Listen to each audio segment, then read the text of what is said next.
Hello everyone, आप लोग सब कैसे हैं। आज आपको जो इलेक्ट्रिकल के बारे में थोड़ा नॉलेज देता हूं, ताकि हमारे भी टेक्नीशियन को पता चले जो इस प्रोजेक्ट पे काम कर रहे हैं, इस मॉल में जो काम कर रहे हैं, और प्लस बाकी लोगों को भी, आने वाले टेक्नीशियंस रहेंगे, उनको भी पता चल जाएगा कि एक्चुअल सिस्टम क्या रहता है। जैसे कि पावर डिस्ट्रीब्यूशन कैसा किया हुआ रहता है, स्पेशली फॉर द आरएमयू और बस कपलर सेक्शंस क्या होते हैं, कैसे पावर डिस्ट्रीब्यूट होता है पूरे मॉल में हो या बड़े इंडस्ट्रीज़ में हो। तो ये पावर सब स्टेशन से जब पावर सप्लाई आता है तो उसको 11 केवी का, तो उसको कैसे डिस्ट्रीब्यूट करते हैं ये आपको दिखाता हूँ।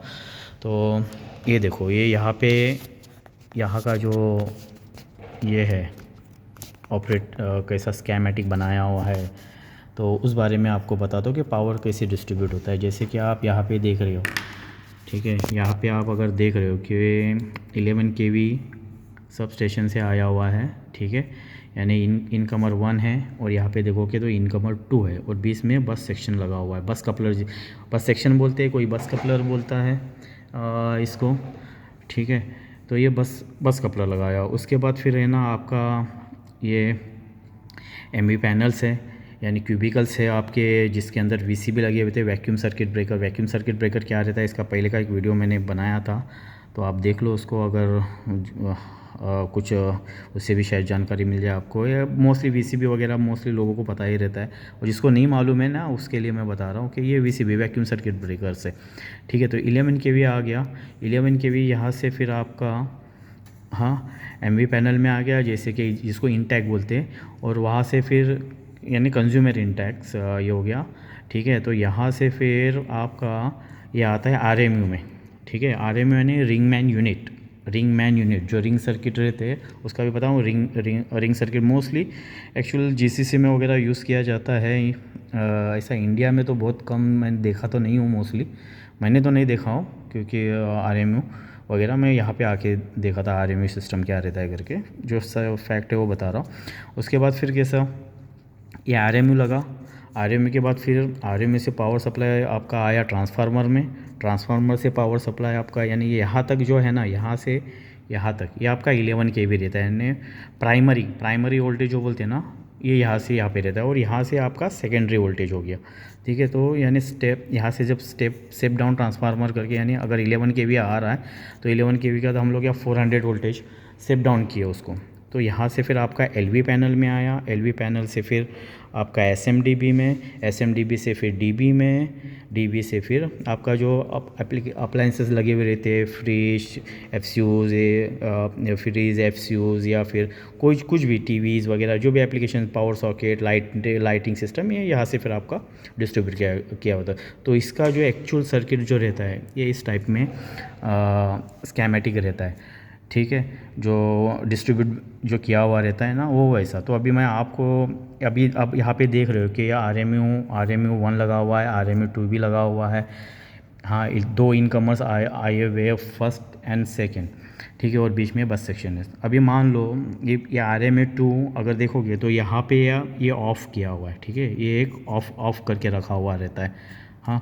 तो ये ऑफ़ क्यों रखा हुआ है, क्योंकि ऑफ कोर्स यहाँ से एक आपका इनकमर आ रहा है और यहाँ से दूसरा इनकमर आ रहा है, तो ये ना हो, तो ये क्यों तो ये ऑफ में, ठीक है। अगर मान लो कि अगर यहाँ पे केबल में कुछ इशू हुआ, या कुछ प्रॉब्लम हो गया, या वीसीबी में प्रॉब्लम हो गया, हाँ, किसी कारण अगर इस वीसीबी में प्रॉब्लम हो गया, तो क्या हो जाएगा, ये ऑफ़ हो जाएगा। ये ऑफ़ होने के बाद क्या हो जाएगा, ये आपका टोटल जो पावर जो जा रहा है, जिसको डिस्ट्रीब्यूट कर रहे, मॉल हो या जिस बिल्डिंग में, तो ये सेक्शन पूरा आपका बंद हो जाएगा।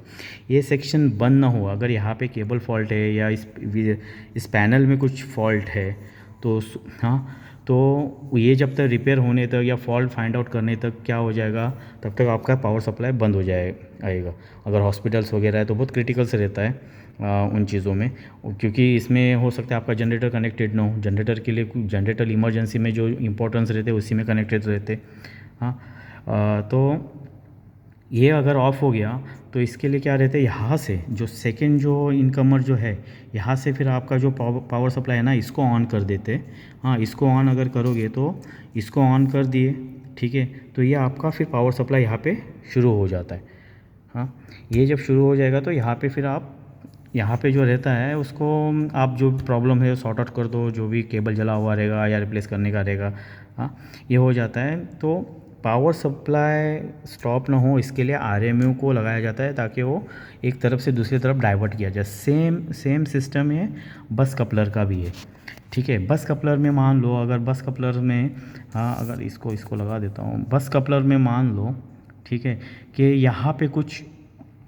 मेंटेनेंस करना है या कुछ प्रॉब्लम हो गया तो सेम सिस्टम यही रहता है इसका। यानी बस कपलर का कैसा रहता है कि अगर इस ईवाज़ की तरफ से अगर कुछ इशू हुआ, हाँ पावर सप्लाई का मिनिस्ट्री जो आता है यहाँ से पावर स्टेशन से, इसमें अगर इस केबल में, ये केबल में अगर कुछ इशू हुआ या इसमें कुछ प्रॉब्लम हुआ तो इसके लिए उसको यहाँ से डाइवर्ट किया जाता है। यानी अगर ये देखोगे तो ये आ रहा है ना, तो यहाँ से फिर पावर सप्लाई इसको दिया जाता है, हाँ इंडस्ट्री में। तो ये सिस्टम रहता है इस चीज़ का। क्योंकि और प्लस और कुछ अगर चाहिए तो मैं आपको और क्या इसमें बता सकता हूँ। जैसे कि आप ये यहाँ पे देखोगे ना, इनकमर आ गया, फिर वीसीबी में गया, फिर आरएमयू से ट्रांसफार्मर, एलवीएमडीबी, एसएमडीबी और डीबी, ठीक है। ये एक्चुअल आरएमयू का जो सिस्टम रहता है ना, आरएमयू कई लोगों को नहीं पता है आरएमयू क्या रहता है और कैसा उसका वर्कआउट रहता है, क्यों लगाया जाता है। तो एक्चुअली आरएमयू जो रहता है ये इसके लिए लगाया जाता है, ठीक है।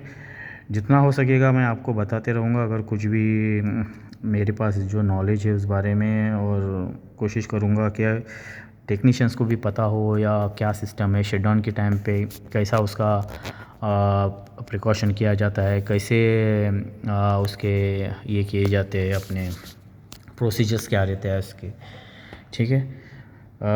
ओके गाइस, आप ये समझ गए होंगे, चाहिए तो आप इसका स्क्रीनशॉट ले लो तो आपके लिए अच्छा है कि क्या कैसे उसका पावर डिस्ट्रीब्यूट कैसा किया जाता है, ठीक है। Okay, thank you guys.